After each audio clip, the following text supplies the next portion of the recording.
నమస్తే, welcome to Vishwam TV. నేను మీ journalist Uday. Telangana రాష్ట్రం పోరుకు సిద్ధమైంది. నిన్న మున్సిపల్ ఎన్నికలకు సంబంధించి నోటిఫికేషన్ వెలువడింది. ఇవాళ నుంచి అంటే 28వ తారీఖు నుంచే అభ్యర్థుల నుంచి నామినేషన్లు కూడా స్వీకరించబోతుంది రాష్ట్ర ఎన్నికల సంఘం. దానికి సంబంధించి మిగతా డీటెయిల్స్ ఒకసారి చూద్దాం రండి. ఫిబ్రవరి 11న మున్సిపల్స్, 13న రిజల్ట్స్ అంటూ బ్యానర్ వార్త చూస్తున్నాం. నేటి నుంచి 30వ తేదీ వరకు నామినేషన్లు. 7 కార్పొరేషన్లు, 116 మున్సిపాలిటీలోని 2996 వార్డుల్లో ఎన్నికలకు షెడ్యూల్. బ్యాలెట్ పేపర్తో ఒకే విడతలో ఎన్నికలు. అమల్లోకి వచ్చిన ఎన్నికల కోడ్. అందరూ ఓటు హక్కును వినియోగించుకోవాలి. కమిషనర్ రాణి కుముదిని. ప్రచారానికి 6 రోజులే గడువు అంటూ మనం ఇంకో వార్త చూస్తున్నాం.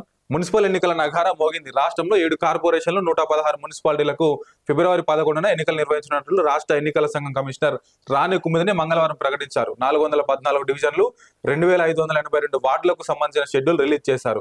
షెడ్యూల్ ప్రకారం బుధవారం నుంచి నామినేషన్ల స్వీకరణ ప్రారంభమవుతుంది. నామినేషన్ల స్వీకరణకు ఈ నెల 30వ తేదీ చివరి తేదీ. ఫిబ్రవరి 3న బరిలో ఉన్న అభ్యర్థులకు గుర్తులను కేటాయిస్తారు. 11న బ్యాలెట్ పేపర్తో ఒకే విడతలో ఎన్నికలు నిర్వహిస్తారు. 13న ఫలితాలు ప్రకటించి 16న పరోక్ష పద్ధతిలో mayor, deputy mayor, chairperson, vice chairman ఎన్నికలు నిర్వహించడంతో మున్సిపల్ పోల్స్ ప్రక్రియ ముగియనుంది. కాగా మున్సిపల్ ఎన్నికల షెడ్యూల్ రిలీజ్ కావడంతో రాష్ట్రంలో ఎన్నికల కోడ్ ఇవాళ నుంచి అమల్లోకి వచ్చింది. రాష్ట్ర వ్యాప్తంగా ఎన్నికలు జరగనున్న అన్ని కార్పొరేషన్లు, మున్సిపాలిటీల్లో ప్రభుత్వ కార్యక్రమాలు బంద్ కానున్నాయంటూ మనం ఇక్కడ ఇంకొక వార్త చూస్తున్నాం. దానికి సంబంధించి మిగతా డీటెయిల్స్, మున్సిపల్ ఎన్నికల ముఖ్యాంశాలంటూ ఎన్నికలు నిర్వహించే కార్పొరేషన్లు 7, కార్పొరేషన్లోని డివిజన్లు 414, అదేవిధంగా మున్సిపాలిటీలు 116, వీటిలోని వార్డుల సంఖ్య 2582. మొత్తంగా ఓటర్లను ఒకసారి చూస్తే మహిళలు 26,80,000 మంది, పురుషులు 25,62,000 మంది, అదేవిధంగా ఇతరులు 640 ఓటర్లు, మొత్తంగా 52,43,000 మంది ఓటర్లు ఉన్నారని చెప్పేసి నిన్న ఎలక్షన్ కమిషనర్ రాణి కుముదిని ప్రెస్ మీట్ లో చెప్పడం జరిగింది. ఈ 52,43,000 మంది కూడా స్వచ్ఛందంగా ముందుకు వచ్చి వారి ఓటు హక్కును స్వేచ్ఛగా వినియోగించుకోవాలని కూడా ఆమె తెలపడం జరిగింది. గతంలో కంటే 85% కంటే పైగా ఈసారి మున్సిపల్ ఎన్నికల్లో ఓటు శాతం కూడా నమోదు కావాలంటూ ఆమె ఓ ప్రకటనలో తెలపడం జరిగింది. ఇక మిగతా విషయాల్లోకి వెళ్దాము. నేటి నుంచే నామినేషన్ల స్వీకరణ.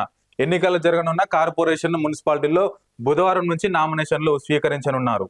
మున్సిపల్ ఎన్నికల షెడ్యూల్ విడుదల చేసిన అనంతరం మీడియాతో మాట్లాడుతున్న ఎస్సీసీ రాణి కుముదిని ఈ నెల 30వ తేదీ వరకు 3 రోజుల పాటు ఉదయం 10:30 గంటల నుంచి సాయంత్రం 5 గంటల వరకు నామినేషన్లు స్వీకరిస్తారు.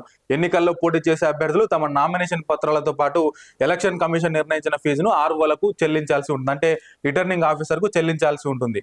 కార్పొరేషన్లో పోటీ చేసే జనరల్ అభ్యర్థులకు 5,000, మున్సిపాలిటీలో అయితే 2,500 చొప్పున.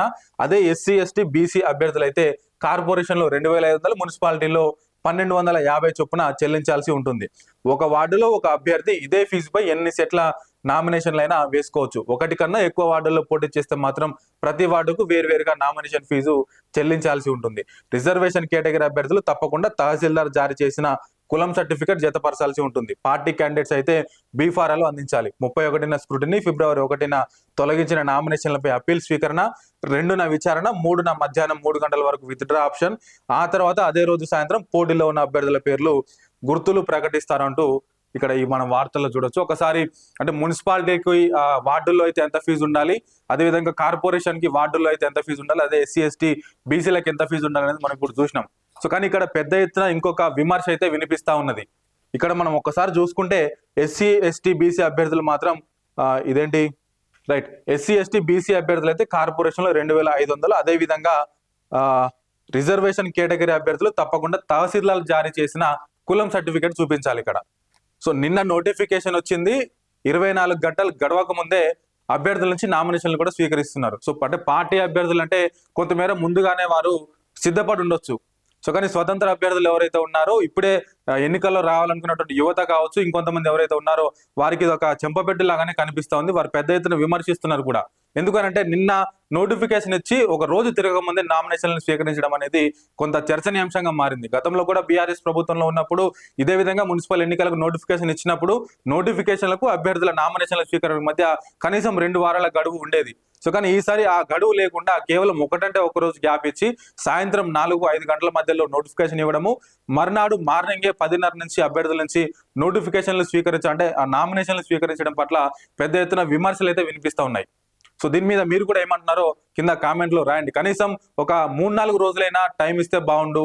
ఒక వారం రోజులైనా టైం ఇస్తే బాగుండు, సమకూర్చుకునే కొన్ని పత్రాలు కావచ్చు, అమౌంట్ కావచ్చు, సో ఇంకొన్ని వాళ్ళు చేసుకున్న బ్యాక్గ్రౌండ్ వర్క్ అంతా కూడా కంప్లీట్ చేసుకొని ముందుకు వచ్చేటువంటి అవకాశం ఉండొచ్చు. పార్టీ అభ్యర్థులు అయితే ఆల్రెడీ ఎన్నికల నోటిఫికేషన్ రాకముందు నుంచే కొన్ని సందర్భాల్లో ప్రచారాలు మొదలు పెట్టారు. మంత్రులు నియోజకవర్గాల్లోనే మకాం వేసి అభ్యర్థులను ఎంపిక చేయడం కావచ్చు, అభ్యర్థులకు దిశానిర్దేశం చేయడం కావచ్చు, ఇట్లాంటి కార్యక్రమాలను చేస్తూ ఉన్నారు.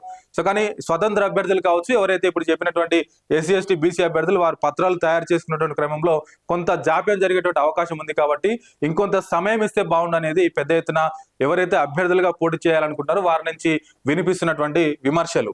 సో ఒకసారి మిగతా వివరాల్లో కూడా వెళ్దాము. మొత్తం ఓటర్లు 52,43,000. రాష్ట్రంలో ఎన్నికలు నిర్వహించబోయే కార్పొరేషన్లు, మున్సిపాలిటీల్లో 52,43,000 మంది ఓటర్లు ఉన్నారు. వీరిలో మహిళలు 26,80,000, అదేవిధంగా పురుషులు 25,62,000, ఇతరులు 640 మంది ఉన్నారు. రాష్ట్ర వ్యాప్తంగా పురుషుల కంటే మహిళా ఓటర్లే 1.18 లక్షల మంది ఎక్కువగా ఉండడం విశేషం. ఓటర్ల పరంగా పరిశీలిస్తే నిజామాబాద్ మున్సిపల్ కార్పొరేషన్ లో అత్యధికంగా 3,48,000 మంది ఓటర్లు ఉండగా 3,40,000 ఓటర్లతో కరీంనగర్ కార్పొరేషన్ రెండో స్థానంలో నిలిచింది. వనపర్తి జిల్లా అమర్చింత మున్సిపాలిటీలో అతి తక్కువగా 9,147 మంది ఓటర్లు మాత్రమే ఉన్నారు. మొత్తం 35 మున్సిపాలిటీల్లో కేవలం 15,000 లోపు ఓటర్లు ఉన్నట్లుగా ఎన్నికల సంఘం ప్రకటించింది. మరో 42 మున్సిపాలిటీల్లో 15,000 నుంచి 30,000 లోపు ఓటర్లు ఉండగా 23 మున్సిపాలిటీల్లో 30,000 నుంచి 60,000 లోపు, ఇంకో 14 మున్సిపాలిటీల్లో 60 నుంచి 1,00,000 లోపు ఓటర్లు ఉన్నట్టు ఎస్ఈసి వెల్లడించింది. మొత్తం 123 కార్పొరేషన్లు, మున్సిపాలిటీల్లో ఎన్నికలు నిర్వహిస్తుండగా 120 చోట్ల మహిళా ఓటర్లే ఎక్కువగా ఉన్నారంటూ మరొక వార్త చూడొచ్చు. సో ఇంకా కింద ప్రచారానికి 6 రోజులే గడువు. మున్సిపల్ ఎన్నికల్లో పోటీ చేసే అభ్యర్థులకు ప్రచారానికి కేవలం 6 రోజులు మాత్రమే గడువు ఉంది. 3న గుర్తులు కేటాయించాక 11న పోలింగ్ జరుగుతుంది.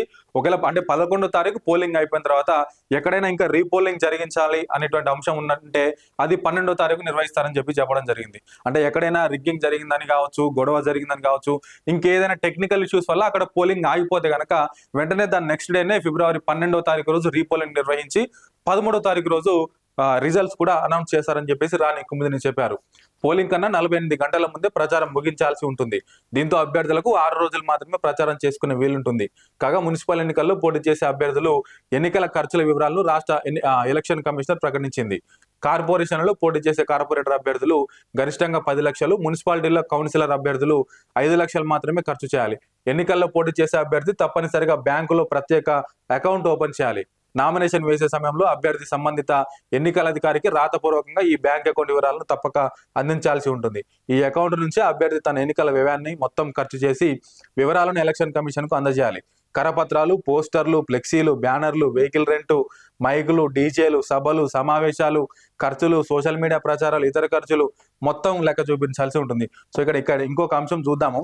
దీనికి బ్యాంక్ అకౌంట్ కూడా ఓపెన్ చేయాలి. సో ఇట్లాంటి కొన్ని టెక్నికల్ అంశాలు అయితే అంటే కొత్తగా పోటీ చేసే అభ్యర్థులకు కొంత ఇబ్బందికరంగా అనిపించవచ్చు. గతంలో పోటీ చేసిన అభ్యర్థులు కావచ్చు, పార్టీ పరంగా బరిలోకి దిగే అభ్యర్థులకు కొంతమేర ఉపశమనం ఉన్నప్పటికీ, ఎందుకంటే వారికి ఒక టీం ఉంటుంది, వారు ఏర్పాటు చేసుకునే వీలుంటుంది. సో కానీ స్వతంత్రంగా పోటీ చేసే అభ్యర్థులకు కావచ్చు, కొత్తగా రాజకీయాల్లోకి, కొత్తగా మున్సిపల్ ఎన్నికల్లో పోటీ చేసే అభ్యర్థులకు సో ఇట్లాంటివన్నీ కూడా కొంత ఇబ్బందికరంగా మారుతున్నాయి. సో ఈ నేపథ్యంలోనే ఇంకొంత సమయం ఇస్తే బాగుండు అనేది రాష్ట్ర ఎన్నికల సంఘానికి పెద్ద ఎత్తున విమర్శలు అయితే వెల్లువెత్తుతా ఉన్నాయి. సో ఇదే సందర్భంలో నిన్న అడిషనల్ డీజీపీ కూడా మాట్లాడుతూ మేడారం జాతర సందర్భంగా మేడారం జాతర ఉన్నటువంటి ఈ నేపథ్యంలో ఎలక్షన్ నోటిఫికేషన్ ఇవ్వడం అనేది కొంత ఇబ్బందికరంగా మారుతుంది అన్నటువంటి నేపథ్యంలో వారు కూడా 50,000 కంటే మించి ఎక్కువ నగదును క్యారీ చేసినట్లయితే ఖచ్చితంగా దానికి రుజువు చూపించాలనేటువంటిది వారు కూడా తెలపడం జరిగింది.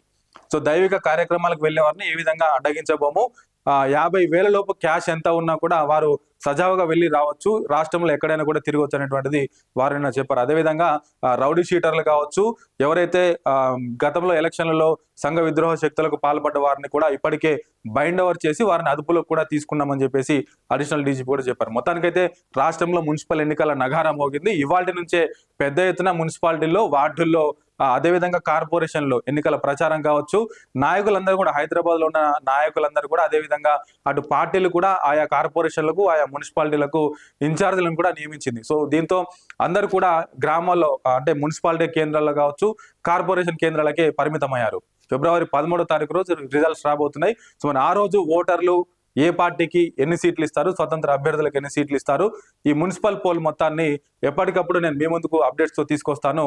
చూస్తూనే ఉండండి విశ్వం టీవీ.